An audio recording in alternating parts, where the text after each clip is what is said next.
Hello dear student. आइए आज हम लोग इंटरमीडिएट यूपी बोर्ड इतिहास विषय में एक नया टॉपिक शुरू करते हैं जिसका नाम है किसान जमींदार और राज। यह जो टॉपिक है यह 16वीं और 17वीं सदी में किसान जमींदार और राज की क्या स्थिति थी, क्या प्रवृत्तियाँ थी, क्या विशेषताएं थी, इसके बारे में हमको सीखना है। तो इसमें सबसे पहले यह जो समय है इसमें कौन लोग शासन किए हैं उनके समय की वो हम लोग जानते हैं। तो हम लोग यह जानते हैं कि दिल्ली के सुल्तानों का शासन काल 1526 ईस्वी में समाप्त हो जाता है और एक नए वंश की स्थापना होती है जिसका नाम है मुगल वंश। मुगल वंश की स्थापना 1526 ईस्वी में जहीरुद्दीन मोहम्मद बाबर ने दिल्ली के सुल्तान दिल्ली के सुल्तान इब्राहिम लोदी को पराजित करके पानीपत के प्रथम युद्ध में मुगल वंश की स्थापना किया। किंतु बाबर को इतना समय नहीं मिला कि कोई एक नई व्यवस्था और नया परिवेश तैयार कर सके जिसमें किसान और जमींदार अच्छे तरीके से रह सकें। उसके समय में लगातार युद्ध ही लड़ना पड़ा और पहला युद्ध पानीपत का हुआ, दूसरा युद्ध 1527 में खानवा का युद्ध हुआ जिसमें उसने राणा सांगा को पराजित किया, तीसरा युद्ध हुआ 1528 में चंदेरी का युद्ध जिसमें उसने मेदिनी राय को पराजित किया, चौथा युद्ध हुआ घाघरा का युद्ध जिसमें अफगानों को महमूद लोदी जिसका नेतृत्व था उसको पराजित किया और 1530 में उसकी मृत्यु हो जाती है। बाबर का मकबरा काबुल में है और बाबर ने संभल और फैजाबाद में बाबरी मस्जिद उसके सेनापति मीर बाकी ने बनवाया था। या उसकी उपलब्धियां रही, कोई खास समय नहीं मिला जिससे कोई नई व्यवस्था दे सके। उसके बाद उसका पुत्र हुआ हुमायूं जो गद्दी पर बैठा 1530 ईस्वी में। 1530 से 1540 तक दिल्ली के बादशाह के रूप में शासन किया किंतु उसका शासन भी संघर्षमय था। अंततः उसे 1539 ईस्वी में चौसा का युद्ध और 1540 में कन्नौज या बिलग्राम का युद्ध शेर शाह सूरी के हाथों पराजित होकर भारत से बाहर भागना पड़ा और 15 साल के वनवास के बाद हुमायूं फिर 15 मई 1555 में मच्छीवाड़ा का युद्ध जिसमें नसीब खां और तातार खां को पराजित किया। फिर हुआ 1555 में ही 22 जून को सरहिंद का युद्ध जिसमें सिकंदर सूर को पराजित करके हुमायूं भारत का विजय पुनः कर लिया और दिल्ली के बादशाह के रूप में शासन शुरू किया। इस दौरान उसने दीन पनाह नामक एक पुस्तकालय की स्थापना किया 1533 में दिल्ली में और उसका मकबरा हुमायूं का मकबरा कहाँ पे है? दिल्ली में। हुमायूं के बाद 24 जनवरी 1556 में उसकी जब मृत्यु हुई तो अकबर उसका पुत्र था जलालुद्दीन मोहम्मद अकबर के नाम से वह बादशाह बना।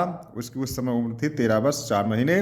उस समय वह बैरम खान के संरक्षण में था। पानीपत का द्वितीय युद्ध 5 नवंबर 1556 में हुआ जिसमें उसने हेमचंद विक्रमादित्य को पराजित करके गद्दी पर बैठा। अकबर को ही मुगल वंश का वास्तविक संस्थापक माना जाता है। अकबर ने एक साम्राज्य स्थापित किया जिसके लिए उसकी जो आवश्यक शर्तें होनी चाहिए वह है एक अस्थायी राजधानी बनाया, उसने सिक्के चलवाए, अस्थायी सेना रखी जिसमें मनसबदारी व्यवस्था को लागू किया, भू राजस्व व्यवस्था जो आइन ए दहसाला के नाम से जाना जाता उसको स्थापित किया, धर्मनिरपेक्ष नीति का अनुसरण किया, इसमें सुलह ए कुल और दीन ए इलाही नामक व्यवस्था उसने स्थापित किया।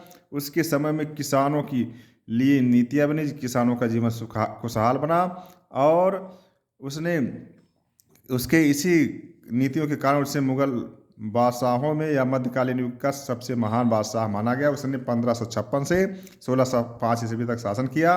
उसकी मृत्यु के बाद उसका पुत्र जहांगीर जो सलीम नाम से था, जहांगीर नाम से गद्दी पर बैठा। 1605 से 1627 ईस्वी तक जहांगीर ने शासन किया। उसने अकबर की नीतियों को जारी रखा।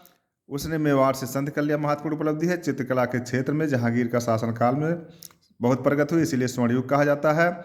समस्त शासन में नूरजहाँ का प्रभाव था जिसका नाम बचपन का मेहरुन्निसा था। नूरजहाँ का बचपन का नाम क्या था? मेहरुन्निसा। इसी प्रकार से जहांगीर की मृत्यु के बाद शाहजहाँ जो खुर्रम नाम से जाना जाता था वह गद्दी पर बैठा। 1628 से 1657 तक शासन किया। उसके समय में कुछ नियमों में बदलाव हुआ, जैसे प्रशासन में शिथिलता आ जाए, वास्तुकला क्षेत्र में उसके समय में प्रगति हुई, ताजमहल और लाल किला जैसे भव्य भवन उसके समय में बने। शाहजहाँ की मृत्यु के बाद उसके पुत्र औरंगजेब गद्दी पर बैठा। 1658 से 1707 तक शासन किया। वह निरंकुश था। उसने दक्षिण भारत में की विजय किया। धार्मिक नीति में कट्टरता आ गई। राजपूतों के संदर्भ में उसकी नीतियों में परिवर्तन आया। सिखों से, बुंदेलों से, जाटों से उसका संबंध खराब हुआ। विद्रोह हुआ, जिसके कारण धीरे धीरे करके औरंगजेब का पतन हुआ।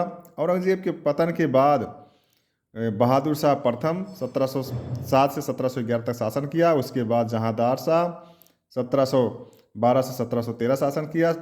1713 से 1719 तक फारूक सियाज ने शासन किया। इसके बाद रफ़ीउद्दौला, रफ़ीउद्दर्जात 6 महीना 4 महीने के लिए शासन किया।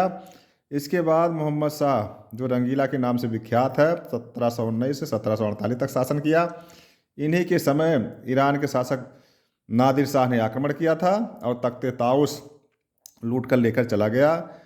1748 से 1754 तक अहमद शाह शासन किया। 1754 से 59 तक आलमगीर द्वितीय। 1759 से 1806 तक शाह आलम द्वितीय और 1806 से 1837 तक अकबर द्वितीय। 1837 से 1858 तक बहादुर शाह जफर अंतिम मुगल बादशाह हुए जो शासन किया। इस प्रकार से पीर छात्राएँ ये जो है मुगल काल के शासक थे जिन्होंने शासन क्रमागत किया। और इन शासकों में सबसे महान शासक जो हुए अकबर, जहांगीर, शाहजहां, औरंगजेब। इन्हीं के काल में जो हम लोगों का टॉपिक है किसान, जमींदार और राज, उसको संदर्भित करते हुए अबुल फजल के ग्रंथ आईने अकबरी से स्रोत साक्ष्य के रूप में मानते हुए हम लोग अपने टॉपिक किसान, जमींदार और राज को सीखेंगे अगले वीडियो में। और आप इस वीडियो को पढ़ें, समझें, सीखें और लाइक, सब्सक्राइब करें और शेयर करें ताकि हमको प्रेरणा मिले और हम और अच्छे वीडियो लेकर आपके सामने प्रस्तुत हों। थैंक यू, धन्यवाद।